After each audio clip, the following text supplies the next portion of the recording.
I remember the silence. 6 weeks of it between two people who were supposed to share everything. 6 weeks of cold sheets, hands that were carefully avoided, and excuses dressed up as headaches. At first I told myself it was just an adjustment. Maybe she was shy, and maybe intimacy would come with time. I wanted to believe the best of her. I had loved her enough to risk everything. My name, my home, my future. But love is blind until it learns to see. Eventually I couldn't ignore what I was hearing. Nothing. When I finally confronted her, I expected hesitation or an apology. Instead, she looked me straight in the eyes, her voice sharp and almost rehearsed. My body is my choice. You can't demand anything. The words didn't just sting, they stripped me of my dignity. It wasn't just what she said, but how she said it, cold and dismissive. I was with a woman who had no intention of ever being my wife in truth. That night, lying alone again, I understood. This wasn't hesitation. This was a lie. The truth uncovered. We had met 2 years before the wedding. She was magnetic, the kind of beauty that draws everyone's attention. But she chose me, or so I believed. She laughed at my dull jokes,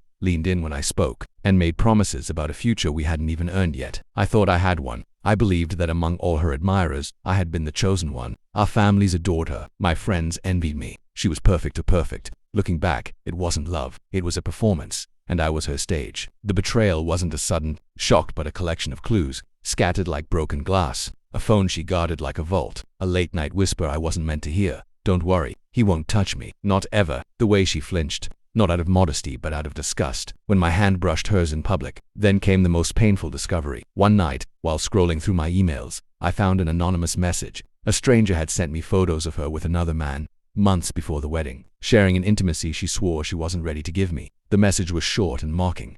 She married you for status, not for love. The truth wasn't that she avoided intimacy. The truth was that she saved it for someone else. I felt a shift inside me. The grief burned away, replaced by something colder. Not rage, not sadness, but pure calculation. I didn't scream. I didn't confront her. That would have given her control. Instead, I smiled. I kissed her cheek in the morning and pretended everything was fine. But I began to plan. The plan for annulment. First, I spoke to a lawyer. I learned about annulment and about how a marriage built on lies can be torn down, like a stage set once the audience sees through the act. Then, I began to document every cold night, every rejected touch, every word where she used choice not as a freedom but as a way to punish me. Quietly, I pulled financial strings. I moved assets and closed doors she didn't even know existed. She thought she had married into a life of security. She didn't know she was standing on thin ice. The day I filed the annulment papers, I didn't announce it. I let her get the papers while she was at brunch with her friends, the same people who had admired her supposed devotion to me. The news spread like wildfire.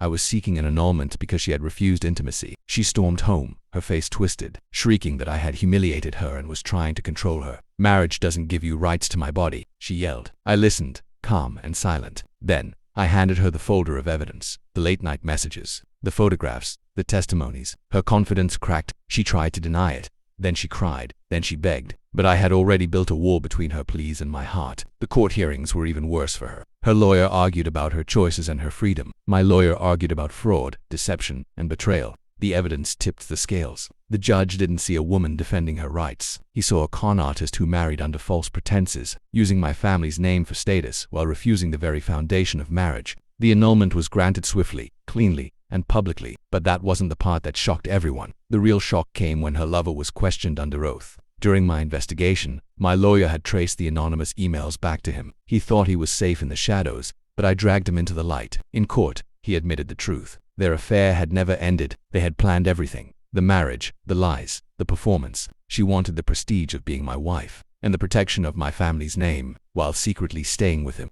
The courtroom was silent. Her parents stared at her like she was a stranger. My family looked at me with pity, then with pride. She collapsed in her seat, humiliated not by me, but by the truth she could no longer control. Afterward, I walked out of that courtroom with my head held high, and her reputation was in ruins. The friends who had admired her now whispered behind her back. The family that once adored her cut ties, and the man she sacrificed everything for vanished the moment her mask cracked. She was left with nothing but the echo of her own lies. I don't celebrate what happened. Revenge isn't fireworks. It's not loud or triumphant. It's quiet. I didn't raise my voice. I didn't throw plates. I simply tore down her lie piece by piece until she stood in front of the world, naked in the truth. Do I regret it? No. I gave her the same silence she gave me for 6 weeks, but mine was permanent, and in that silence, she finally learned what it feels like to be untouched.